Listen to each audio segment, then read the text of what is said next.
foreign language college.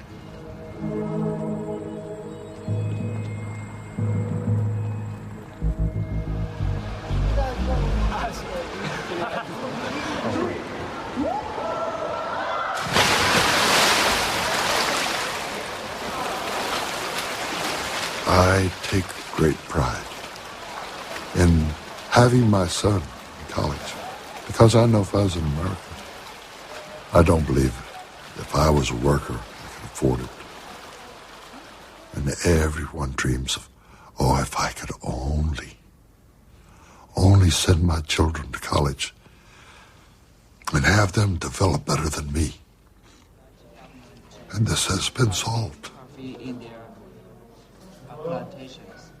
I know he will work in a field where he'll be using his language.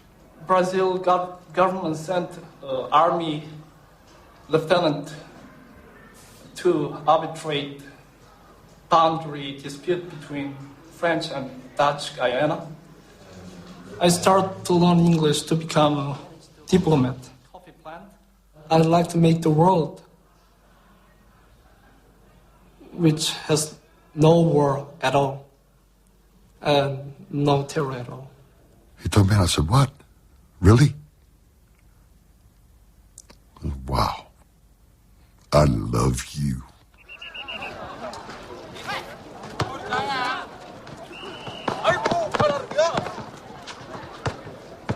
My father is American, and I've got American blood. But as I born here, I consider myself as Korean. The children of the Americans may regard themselves as Korean. They study revolutionary history and the exploits of Kim Il-sung and Kim Jong-il, but their official papers identify them as American. In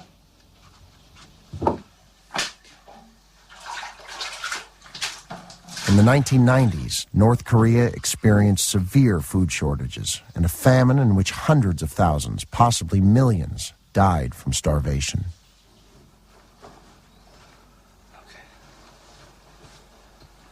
Perhaps surprisingly to an outsider, the Americans fared better than most during this period, which is known in North Korea as the Arduous March. But the country continues to experience electricity shortages, blackouts, and a reliance on aid. These Americans accept the official line that the blame for their situation lies with the American government's imperialist policies.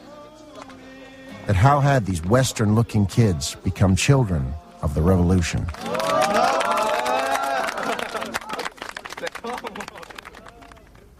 You know, Jenkins was married to a Japanese. Parrish is married to a Lebanese.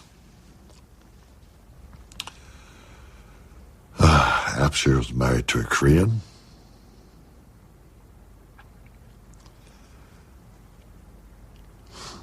And I was married to I don't know what. I thought I was the happiest man in the world when I met her. I walked into the foreigner section of the Onyu restaurant. This brunette was sitting at the table. I went completely crazy. But I thought, come on. I'm lonely, you're lonely. Let's make a pair.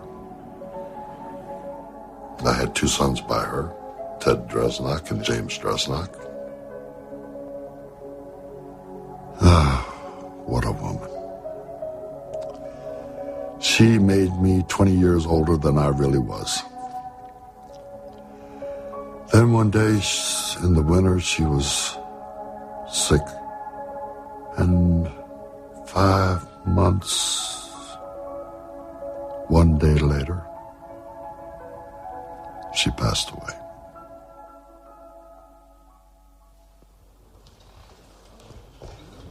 Dresnach's current wife was born out of a relationship between a Korean and a Togolese diplomat who promptly returned to Africa. I didn't have any idea for another marriage.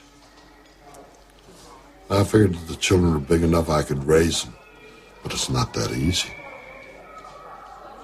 But one day I just happened to pop up in the Ongyu restaurant, and it was a little difficult. She's not a very talkative woman. 저도 나이도 좋으니까 나를 만났을 때 어떻게 생각하는가?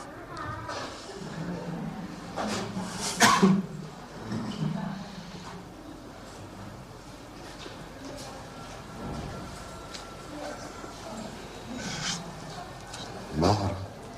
보다시피 좋습니다. As you can see, it's very good. And you see, we had a beautiful little son, and we get along very good. What? No, 물었어. 이제 시작한다.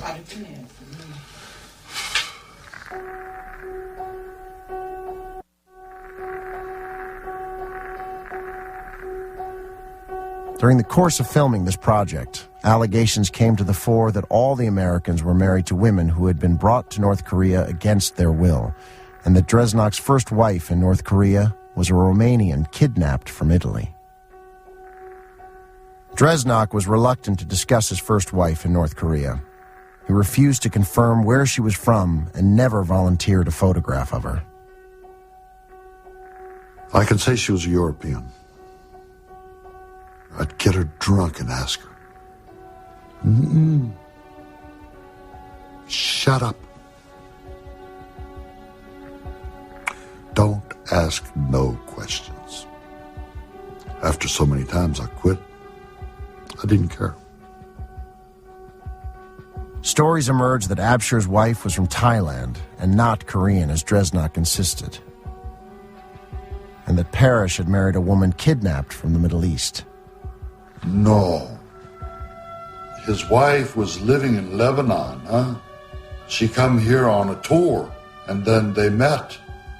But he got too tight and made her pregnant. So they got married. And she was pregnant the first time she went home. Her grandfather went crazy. And her mother said, well, if you're pregnant, go on back to the man. However implausible her story seems to a Westerner, Parrish's wife maintains that she initially came to North Korea from Lebanon as a tourist. I don't see why it was so strange. Because I believe the people, the world think I'm a kidnapped girl. I'm not.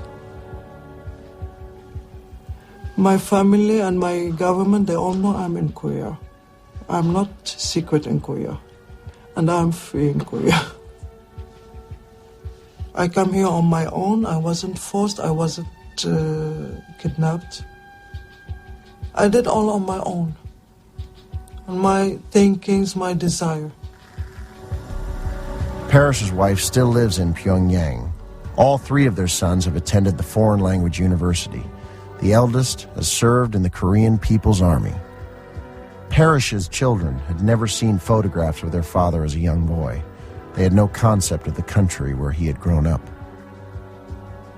Having suffered kidney disease for 20 years, Parrish died in 1998. He was 54 years old. After Parrish died, Jenkins and I was a little closer. Not that I really appreciated him, but we were the only two Americans left here, and we were living next door to each other. And yes, to tell the truth, I visited his house to listen to his stories, which I have heard so many times. And I let the fool talk. In 1980, Jenkins was asked to teach English to a Japanese woman. 6 weeks later, they were married. She was 21, he was 40. Unlike Jenkins, she had not voluntarily come to North Korea. Jenkins' wife? Yes, I knew.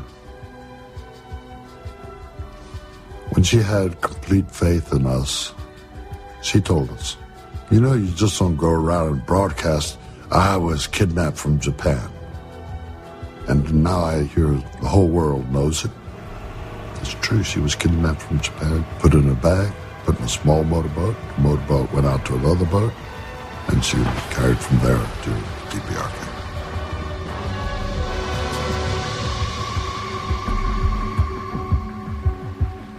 Her and Jenkins, they got along good. Hagen was the kind of woman that could adapt herself. Her biggest problem was her husband got old and she wasn't satisfied. And he's too stupid to know it, but nobody ever told him. I think you know what I mean. One night we were dancing. Jenkins, he seen me run my fingers into her pants. And from then on, we were, you had to look out. Only my fingers about that far down. Till that time, she'd come to our house and visit, and we'd talk, and we'd drink coffee and play cards, listen to music, drink wine. But after that, no. 24 years after her abduction, Jenkins' wife was allowed to return to Japan. She refused to go back to North Korea. It transpired that she had been kidnapped in a bizarre plot to have North Korean spies trained in Japanese language and customs. As a deserter from the U.S. Army, Jenkins faced extradition and prosecution if he ever set foot in Japan. He remained in Pyongyang with their daughters. He only had one thing in his mind. I've got to get there. How am I going to get there? The family separation became a major political issue in Japan. During this time, Dresnok introduced Jenkins to our film crew. This is my friend, Charles Robert Jenkins. I've known him for a very long time. This is my friend, James Joseph Dresnok, and I've known him for 39 years. This was Jenkins' first contact with Westerners since his defection in 1965. He had no idea when or even if he would see his wife again. The North Korean authorities considered this initial meeting too sensitive to be filmed, but he was also keen to tell his story. Well, if it don't work out good, I am going to put this in newspapers all over the world. I'm happy the way I am retired. 60 years old, have a big party, hung out and nothing. But what's good, in North Korea, they didn't even cut my money. And they give me more rations. It's true. Really? Hey, Privately, the Americans admitted they were not close friends. I don't like him when he's drinking. He gets his mouth running and never stops. He sits there and he dreams up things about the government. At first I say, yay. Not to say I agree with you. He told it to our guide. He said, Dresnok has the same opinion I have. I told him, what? And they believed him because he was so sincere in everything. He tried to shoot us down, make us look low, and build himself up. The old American saying is, sticks and stones may break my bones, but words can never hurt me. The governments of Japan and North Korea finally agreed for the Jenkins family to meet in Indonesia, which had no extradition treaty with the United States. They had been separated for 2 years. He was already told, if he stays in Korea, he stays in Korea. If he goes to Japan, he goes to Japan. The Korean government doesn't care. When he went to Indonesia, he promised the Korean government that he was going to return. Got there, stayed with her a few days, and he's going to Japan. Super! Are you going to talk to the Americans? Upon his arrival in Tokyo, Jenkins was immediately hospitalized, and Japanese public sympathy grew. Japanese